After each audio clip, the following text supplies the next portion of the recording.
On perfect wisdom, with the divisions of the Abhishamaya-lamkara. Translated by EdwardConze, 1904–1979. University of California Press, Berkeley, Los Angeles, London. Chapter 61, Non-Extinction. The Cognitions of Extinction and of Non-Production. Thereupon the Ven. Subhuti thought to himself, "Deep, to be sure, is this enlightenment of the tathagatas. Let me question the tathagata about it." The Ven. Subhuti then said to the Lord, "Inexhaustible, O Lord, is the perfection of wisdom." The Lord. Because, like space, it cannot be extinguished. Subhuti. How should one aspire for the perfection of wisdom? The Lord. Through the non-extinction of form, 2. Of the knowledge of all modes, and furthermore through the space-like non-extinction of form, 2. Of the knowledge of all modes. Moreover, through the space-like non-extinction of the karma formations, 2. Through the space-like non-extinction of old age and death, of sorrow, lamentation, pain, sadness, and despair.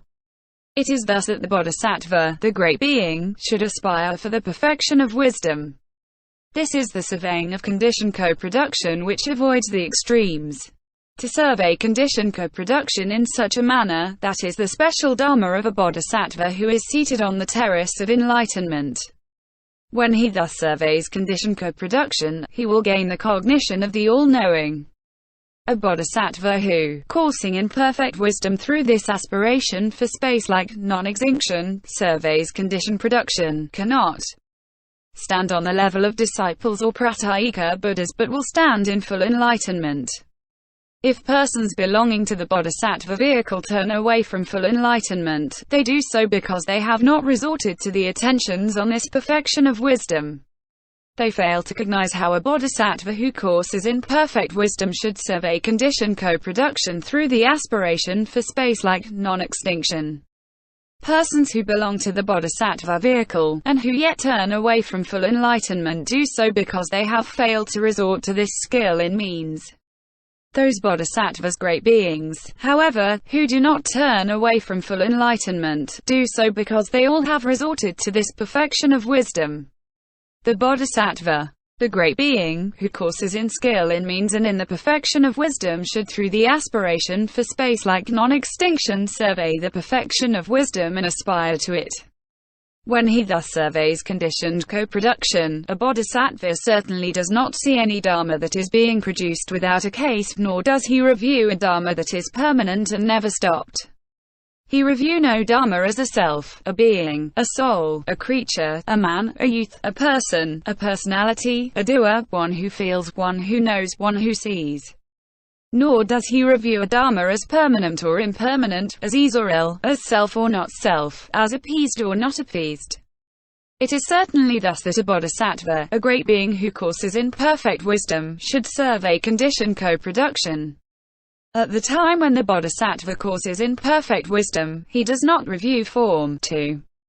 The knowledge of all modes, as permanent or impermanent, as ease or ill, as self or not self, as appeased or not appeased. He does not review the perfection of wisdom, 2. He does not review enlightenment, nor that dharma by which he would review enlightenment, not that dharma by which he would effect the forsaking of all residues of the defilements.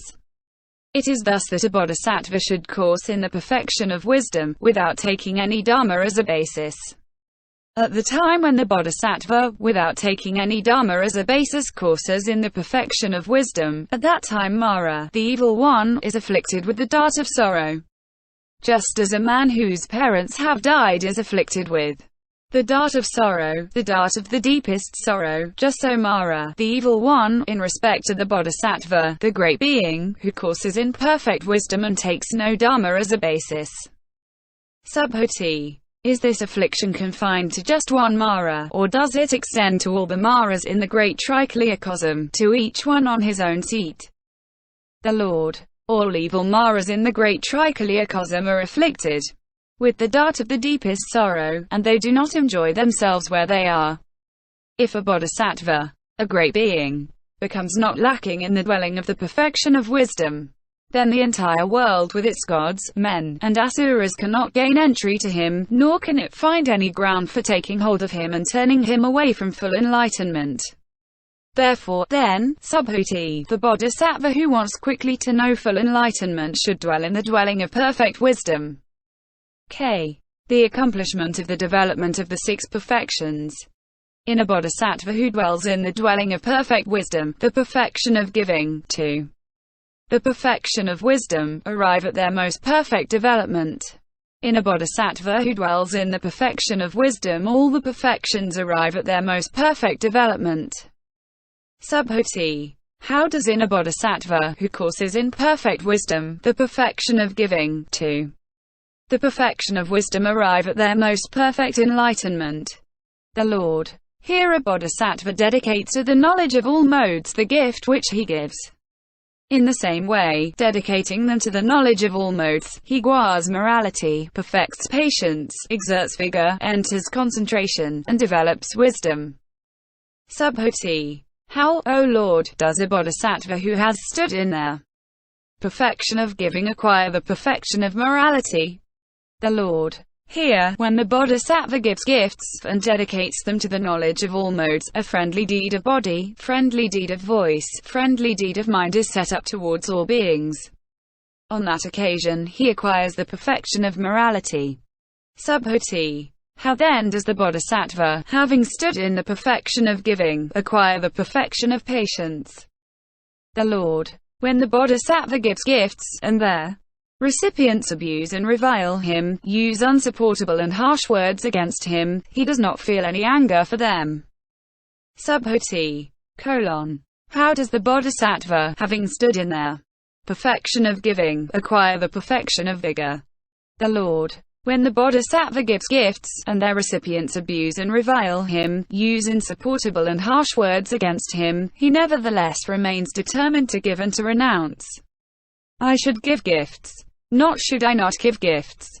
So he generates physical and mental vigor in himself.